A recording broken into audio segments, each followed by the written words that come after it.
Hello दोस्तों, आपका बहुत बहुत स्वागत है मेरे यूट्यूब चैनल पर। तो दोस्तों, जैसा कि आप लोग बता रहे हैं कि शिक्षा मित्रों को लेकर के जानकारी निकल के आ रही है, क्या है चलिए आपको पूरी अपडेट बताते हैं।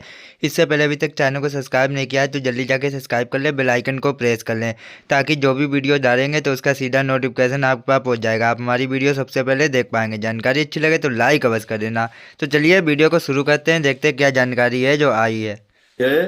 तो हम लोगों को आयुष्मान कार्ड योजना में सम्मिलित किया जाए, क्योंकि केंद्र सरकार ने आंगनबाड़ी और आशा बहु कार्यकर्तियों को आयुष्मान कार्ड योजना में शामिल करने के लिए घोषणा की है।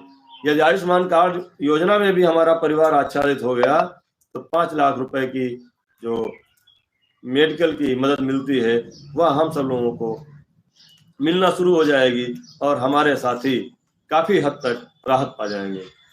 और अंतिम और लास्ट पॉइंट हम लोगों का था कि जो हमारे शिक्षा मित्र साथी हमको असमय छोड़कर जा रहे हैं, उनका अब कोई परिवार में कमाने वाला नहीं है, 23 साल बेसिक शिक्षा को दे चुके हैं, उनके परिवार की भी मदद सरकार द्वारा की जाए, आर्थिक मदद की जाए और उनके परिवार के सदस्य को कहीं ना कहीं एडजस्टमेंट सरकार द्वारा किया जाए। इतने पॉइंट हमारे मांग पत्र में गए हैं।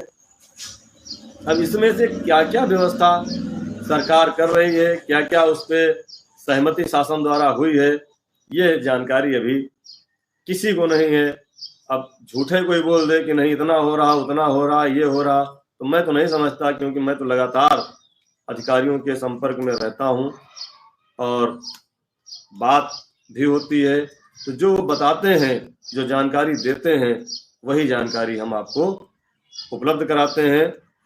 रही बात, कुछ लोग धरना प्रदर्शन की बात कर रहे थे, वो भी करेंगे।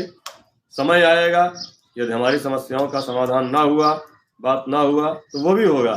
लेकिन अभी मेरे संगठन और मेरे द्वारा जो एनालिसिस किया गया इस 1.5 साल के संघर्ष पे, शायद अभी इसकी आवश्यकता नहीं है। जब हमारा काम चल रहा है, थोड़ा धीमा ही सही लेकिन चल रहा है, तो उसे पूरा हो जाने दें, उसके बाद देखते हैं।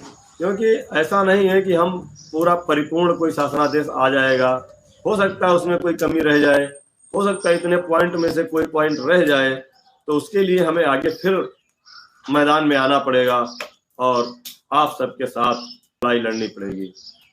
साथियों, प्रस्ताव जाएगा शासन में मंगलवार तक के लिए, हमसे वरिष्ठ अधिकारी ने कहा है। कल से प्रांतीय अध्यक्ष जी, आदरणीय मिश्रा जी, हम, अरविंद भाई और प्रदेश के जितने भी हमारे सक्रिय पदाधिकारी हैं, जिनसे हमारी लगातार टेलीफोन पर बात होती है और लगातार वो सहयोग प्रत्यक्ष या अप्रोच रूप से कर रहे हैं, उन सब का साथ लेकर के कल से युद्ध स्तर पर हम लोग कार्य करेंगे। और पूरा हमारा प्रयास है कि आचार संहिता लगने से पहले हमारा काम हो जाए, क्योंकि जितनी चिंता हमारे भाई बहनों को है, कहीं उससे ज़्यादा चिंता हमारे संगठन को है, क्योंकि हम लोगों ने जो मेहनत किया है उस मेहनत का फल हमको आचार संहिता से पहले मिलना चाहिए। इसके लिए हम लोग पूरी तरह से मेहनत कर रहे हैं। कहीं से भी आपको घबराने की ज़रूरत नहीं है, कहीं से भी आपको परेशान होने की ज़रूरत नहीं है। हम लोग कल से लगेंगे और लगातार आगे बढ़ रहे हैं, बढ़ेंगे, जीतेंगे। और फर्रुखाबाद चंदौली के साथियों के एक बार पुनः बधाई, शुभकामनाएं। आपका मानदेय जल्दी ही आपके खातों में पहुंचेगा। साथ ही हमारे जिला अध्यक्ष भाई अजय सिंह जी को बहुत बहुत बधाई एवं शुभकामनाएं जन्मदिन की। और हमारे जिला अध्यक्ष मिर्जापुर भाई सुनील पटेल जी, उनकी भी वार्ता हमारे केंद्रीय मंत्री, कैबिनेट मंत्री आदरणीय श्री शक्ति मंत्री महोदय से हुई है और उन्होंने भी बुलाया है, वो भी आ रहे हैं। अब चारों तरफ से हमको सरकार से मिलकर सरकार से काम कराना है। इसके लिए आप सबका आशीर्वाद और आप सबका प्यार यूं ही बना रहे।